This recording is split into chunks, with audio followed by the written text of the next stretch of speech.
Voici des signes qui montrent que tu es une vieille âme. Déjà, si tu te poses la question devant cette vidéo, c'est que ça t'interpelle et je pense que tu es en ouverture de conscience.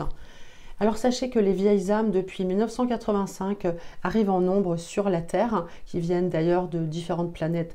Cela est tout à fait possible. Elles ont entre 8000 et 10 000 ans de vie passée, donc énormément d'expérience, et viennent pour aider les terriens à s'élever spirituellement, à sortir de cet élan de guerre et de barbarie. La vieille âme a eu donc de nombreuses vies sur Terre et veut aider les habitants de cette planète. Elle a demandé à aider en plus de toutes ces épreuves. Elle rayonne et souvent déclenche de la jalousie des autres personnes. Son rôle est de faire passer des connaissances, d'éveiller les personnes, d'ouvrir à la spiritualité. Souvent, elles peuvent choisir des parents qui sont ouverts car ça va être plus facile pour transmettre les connaissances. La vieille âme, souvent dès l'enfance, se sent à l'aise avec les adultes. Elle comprend leur langage. Elle a souvent besoin d'indépendance très jeune, mais les parents doivent être là pour venir renforcer leur autorité pour ne pas qu'elle parte en cacahuète. Elle doit accepter la discipline même si c'est un électron libre. Elle a une forte intuition et souvent est en décalage avec les autres enfants. Alors c'était mon cas quand j'étais jeune, je me sentais vraiment différente des autres. J'avais toujours envie d'aller aider les enfants à l'école qui arrivaient de partout, nulle part et qui étaient rejetés. Il y a vraiment ce besoin d'aide en vous et je pense que vous allez vous reconnaître. Le but d'une vieille âme, c'est l'ouverture de conscience. Moi, je me rappelle quand j'étais jeune, je voulais absolument convaincre les gens que l'au-delà existait, la réincarnation, et je me battais avec ça.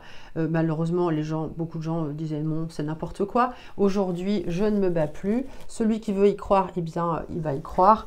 C'est surtout qu'en fait, il aura une ouverture de conscience suffisante, des vies derrière lui. S'il n'y a pas cette ouverture, eh bien, c'est pas la peine d'insister, vous allez vous casser le nez.